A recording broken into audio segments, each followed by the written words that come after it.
नमस्कार दोस्तों, मेरा नाम है रजनी। स्वागत करता हूं आपका हमारे YouTube channel connecting India exam solution में। दोस्तों, connecting India exam solution India का ऐसा प्लेटफॉर्म है जहां पे एक्सपोर्ट इंपोर्ट से रिलेटेड सारी जानकारी आपको डिटेल में बताई जाती है। कंप्लीटली आपको गाइड किया जाता है कि आपका एक्सपोर्ट कैसा करना है, इंपोर्ट कैसे करना है। अगर आप न्यूली सेटअप है तो मैं आपको रिक्वेस्ट करूंगा कि आप हमारे स्क्रीन पे दिए गए नंबर से कांटेक्ट करें और हम हमारे साथ आप काम कर सकते हैं। आपको कंप्लीटली गाइड किया जाता है। हम आपके लिए एक स्पेशली 8 to 10 डेज की ट्रेनिंग भी लेके आए हैं, जिसके अंदर आपको हमारी कंसल्टेंसी के साथ साथ ट्रेनिंग मिलती है प्रॉपरली। 8 to 10 डेज के अंदर आपको कंप्लीटली सिखाया जाता है कि एक्सपोर्ट कैसे किया जाएगा, इंपोर्ट कैसे किया जाएगा, किस किस तरीके की टर्म्स होती है, कैसी पेमेंट टर्म्स होती है, शिपिंग टर्म्स कैसी होती है, बायर से कैसे बात करना है, बायर फाइंडिंग कैसे करनी है। तो दोस्तों, सारी चीजें हम हमारी ट्रेनिंग के अंदर सिखाते हैं आपको। तो आप जल्दी से जल्दी स्क्रीन पे दिए गए नंबर पे कॉल करके आपका एनरोलमेंट करा सकते हैं। क्लासेस सारी ऑनलाइन होगी, आप अपने घर पे रह के एक्सपोर्ट इंपोर्ट सीख सकते हैं।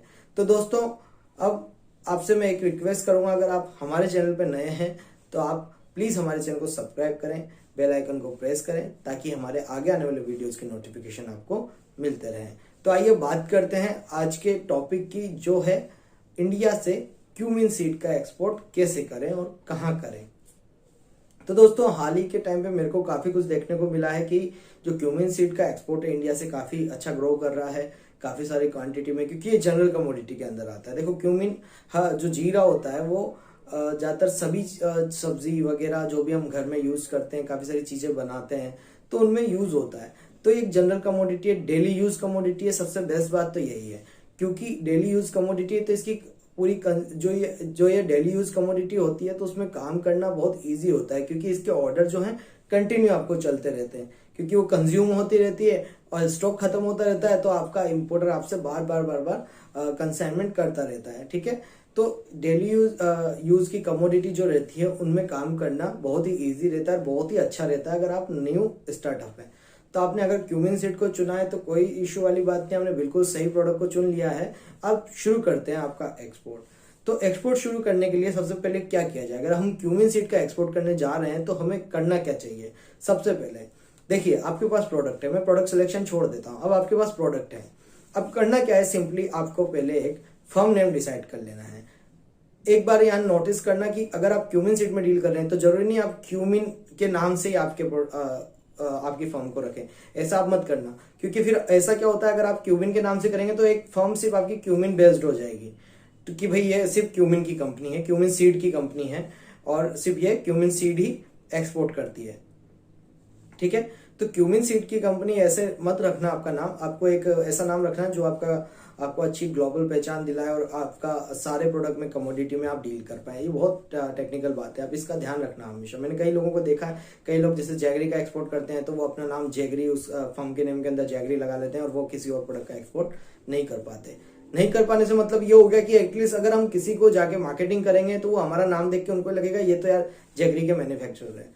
तो इस तरीके से आप कभी मत करना। आप क्यूमिन सीड आपकी कंपनी के नाम में मत डालना। आप सिंपली एक ट्रेडिंग नाम लिखो, जो जनरल नाम होते हैं आप उसी तरीके से उसके पीछे जरूर आप इंटरनेशनल, एक्सपोर्ट, इंपोर्ट, एक्जिम, इस तरीके के नाम आप जोड़ सकते हैं, ठीक है। तो अभी हमें क्या करना है, फर्म नेम बना लेना है। फर्म नेम बनाने के बाद हमें क्या करना है, उस फर्म को एक रजिस्टर्ड करना है। रजिस्टर्ड से मतलब ये हो गया कि आप कोई प्राइवेट लिमिटेड कंपनी या पार्टनरशिप कंपनी मत बनाओ। अगर आप कम से कम खर्चे के अंदर एक्सपोर्ट शुरू करना चाहते हैं तो आप सिंपली क्या करेंगे, आपका जीएसटी रजिस्ट्रेशन करा लेंगे, ठीक है।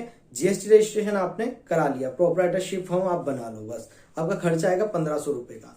जीएसटी रजिस्ट्रेशन कराने के बाद आप सीधा जाइए आपके बैंक में जाके आप ओपन कराइए अपना करंट अकाउंट। करंट अकाउंट 10,000 से लेके 25,000, 50,000, 1 लाख रुपए तक बनता है। हर बैंक का अपना अपना एक होता है कि भाई हम इतने ही अमाउंट से आपका करंट अकाउंट खोलते हैं। जब आपका करंट अकाउंट बन गया, करंट अकाउंट बनने के बाद आप आपकी एक अप्लाई करो, आपके फर्म के नेम के साथ एक कैंसिल चेकबुक आपका होना चाहिए, ठीक है। सॉरी, मतलब आप चेकबुक अप्लाई करो और उसको आप कैंसिल चेक आप लो। कैंसिल चेक लेके आपको आपका बनाना पड़ेगा इंपोर्ट एक्सपोर्ट कोड। जब भी आप आपका इंपोर्ट एक्सपोर्ट कोड के लिए अप्लाई करेंगे वहां आपके फर्म के नाम का कैंसिल चेक आपको चाहिए होगा। इसलिए मैंने बोला आपको वहां से एक चेकबुक ऑर्डर करो जिसपे आपकी फर्म का नाम होना चाहिए। फिर उसमें से एक चेक निकालो, चेकबुक में से उस पर 2 लाइन करके उस पर लिखो कैंसिल।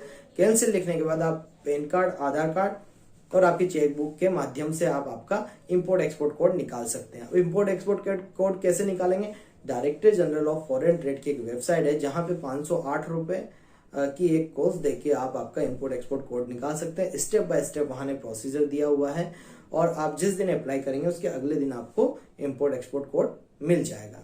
और इंपोर्ट एक्सपोर्ट कोड में एक ये बात नोटिस कर लीजिए, इंपोर्ट एक्सपोर्ट कोड में आप सारी कमोडिटी टिक करके चलिए कि एक्सपोर्ट और इंपोर्ट की जितनी भी कमोडिटी सब सेलेक्ट कर लो, ठीक है। मोस्ट ऑफ मतलब ज्यादातर तो कर ही लो, ताकि आप किसी भी प्रोडक्ट का एक्सपोर्ट करें या इंपोर्ट करें तो आपको कभी भी कोई दिक्कत ना हो। हाँ, ये बात है कि आप एक ही एक्सपोर्ट लाइसेंस लेंगे, एक्सपोर्ट इंपोर्ट लाइसेंस एक ही लेंगे, आप उसमें किसी भी कमोडिटी का डील कर सकते हैं, ठीक है। एक्सपोर्ट इंपोर्ट लाइसेंस लेने के बाद आप आपके बैंक में फिर से जाएंगे, वहां से आप बोलेंगे कि मुझे एडी कोड चाहिए तो एडी कोड का रजिस्ट्रेशन का आपको एक वहां से नंबर ले लीजिए। एडी कोड रजिस्ट्रेशन लेने के बाद आपको करना क्या है, सिंपली अब आप जिस भी पोर्ट से आपको एक्सपोर्ट करना है उस पोर्ट पे जाके आप आपका पोर्ट रजिस्ट्रेशन करा लीजिए, उसे हम बोलते हैं पोर्ट रजिस्ट्रेशन। तो उस एडी कोड को आप वहां देंगे और आपका पोर्ट रजिस्ट्रेशन हो जाएगा। पोर्ट रजिस्ट्रेशन हो जाने के बाद अब आप एक्सपोर्ट करने के लिए तैयार है। एक और बात, आपको अगर क्यूमिन सीड का एक्सपोर्ट करना है तो आपको एक आरसीएमसी लेना पड़ेगा, वो रहेगा स्पाइसेस बोर्ड का। क्यूमिन सीड आपका स्पाइसेस में आता है तो आपको स्पाइसेस बोर्ड का लाइसेंस लेना पड़ेगा। और कई केसेस में ऐसा भी हो सकता है क्योंकि अगर प्रोसेस्ड होके अगर ये कुछ होता है तो आपको इसमें फेसई का सेंट्रल लाइसेंस भी लेना होगा, ठीक है। ये दोनों लाइसेंस आप ले लेंगे, उसके बाद आप रेडी हैं एक्सपोर्ट करने के लिए। अब एक्सपोर्ट किया कैसे जाए, बाहर कैसे ढूंढा जाए, सबसे बड़ी बात तो ये आती है। आपने सारा सेटअप कर लिया, अब हम क्या करेंगे, डेटा कलेक्ट करना चालू करेंगे।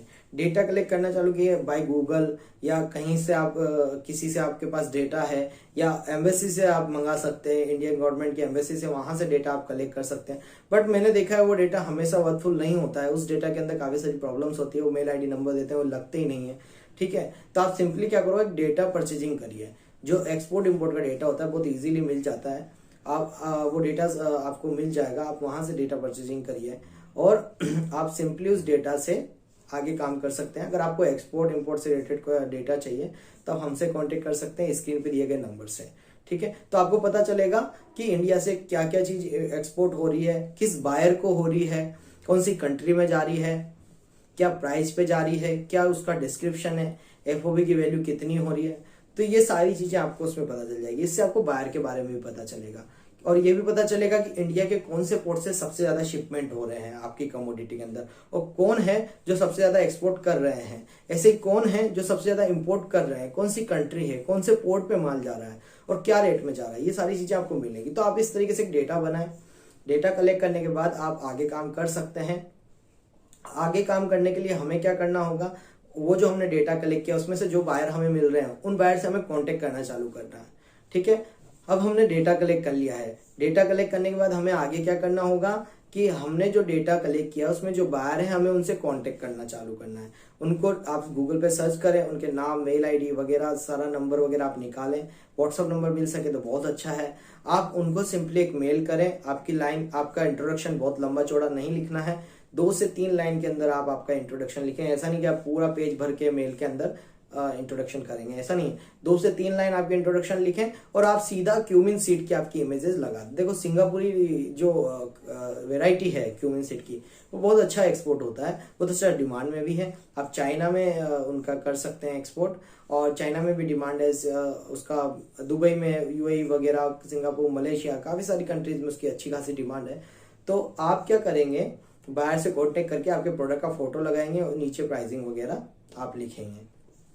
प्राइसिंग लिखने के बाद आपको क्या करना है, सिंपली उस बायर को मेल कर देना है। मेल करने के बाद अब आपको फॉलो अप लेना है। आप बायर को कॉल करें, कॉल करके उससे पूछे, सर मैं इस कंपनी से बात कर रहा हूँ और इंडिया से बात कर रहा हूँ, हम क्यूमिन सीड के मैन्युफैक्चरर या ट्रेडर हैं, जो भी हैं, और हम आपको हमारा जो क्यूमिन सीड है बहुत अच्छी क्वालिटी का है, हमारे पास सारे गवर्नमेंट सर्टिफिकेट हैं और हम आपको यहाँ से एक्सपोर्ट कर सकते हैं with a good quality and good prices. So आप उनको इस तरीके से कन्विंस करने की कोशिश करें। वो कहते हैं कि ठीक है हमें मेल नहीं मिला, तो आप बोले उनको स्पैम वगैरह में हो सकता है, या आप एक बार फिर से चेक करिए, या लोड नहीं हुआ होगा, ठीक है। आप मेल करते उसके 5 मिनट बाद आपको कॉल करना है, ठीक है। 5 मिनट में सब मेल पहुंच जाता है, तो वो कहता है यस आई फाइंड इट।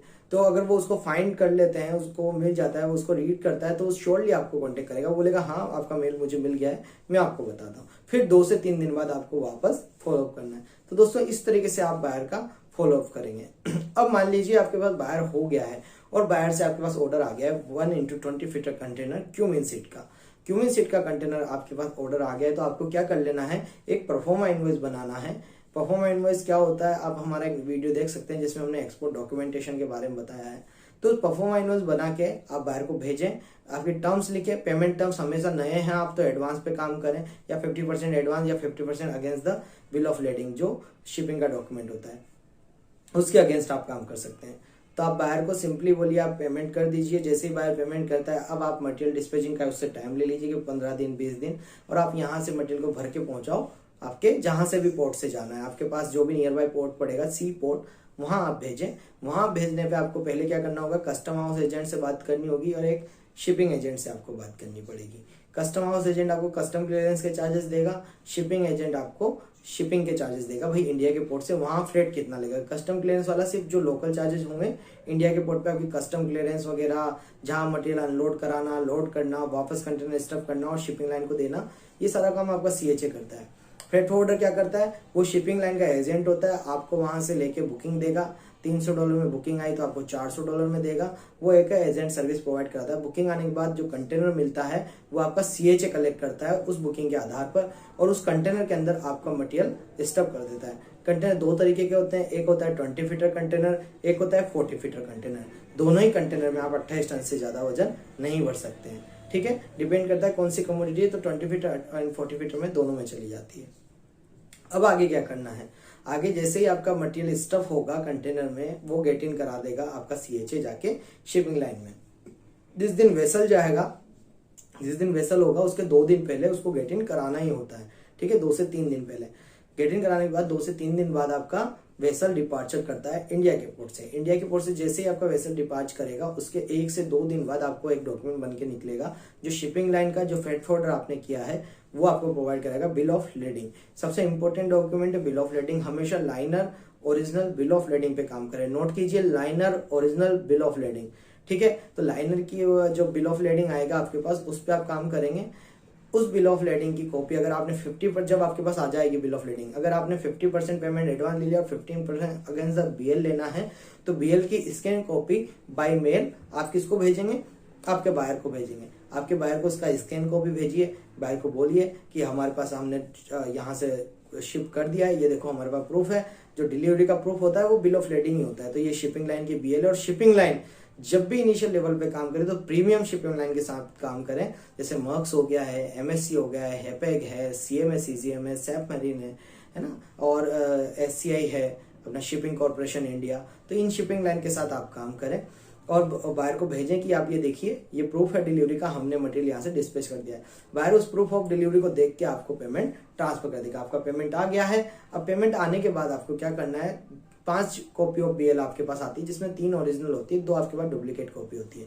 तो 3 ओरिजिनल कॉपी आपको निकाल लेना है। 3 ओरिजिनल कॉपी निकाल के उसके पीछे आपको स्टैम्प, सील एंड साइन कर देने हैं। सील एंड साइन करने के बाद अब आपको invoice packing list, cumin seed है तो आपको स्पाइसेस बोर्ड का सर्टिफिकेट और फ्यूमिगेशन सर्टिफिकेट, पाइथो सैनिटरी सर्टिफिकेट जो आपको सीएचए प्रोवाइड कराएंगे, और एक सर्टिफिकेट ऑफ ओरिजिन वो भी आपको सीएचए प्रोवाइड कराएगा। और फिर भी आप बायर से पूछ सकते हैं कि आपको क्या क्या सर्टिफिकेट की रिक्वायर होती है। इनिशियली जब आप बात करें बायर से तभी आप उससे पूछ लें, ताकि आप उन सर्टिफिकेट को तैयार कर सकें। और हमेशा उस प्रोडक्ट का एचएस कोड आपको पता होना चाहिए। क्यूमिन जो है 09 चैप्टर के अंदर आता है, तो एचएस कोड आपका बिल ऑफ लेडिंग के अंदर मेंशन करना होता है। हालांकि ये सब चीजें आपको सीएचए भी करवा देता है, कोई टेंशन लेने वाली बात नहीं है। तो आपके पास पेमेंट आ गया और आपने यहाँ से शिपिंग के document 3 copy original BL, 1 copy invoice and packing list की, fumigation certificate, certificate of origin, spices board की कॉपी, आप जेरोक्स कॉपी उसको दे दो। ये सब आपको पैक करके बायर से उसका जिप कोड वगैरह और बायर का एड्रेस ले लो और बायर को कुरियर कर दो। जब आपका कंटेनर वहां पहुंचना होगा तो बायर उनके फॉरवर्डर को वो आपके डॉक्यूमेंट फॉरवर्ड करेगा और वहां से वो कंटेनर छुड़ा लेगा और 1 से 2 दिन के अंदर वहां उसको डिलीवरी हो जाएगी। तो इस तरीके से दोस्तों आपका क्यूमिन का एक्सपोर्ट होता है। आशा करता हूं कि हमारे द्वारा दी गई जानकारी आपको पसंद आई होगी। ऐसे ही एक्सपोर्ट एंड इंपोर्ट के वीडियो देखने के लिए हमारे चैनल को सब्सक्राइब करें, बेल आइकन को प्रेस करें, ताकि हमारे आगे आने वाले वीडियोज के नोटिफिकेशन आपको मिलते रहे। मिलते हैं हमारे नेक्स्ट वीडियो में। Thank you very much.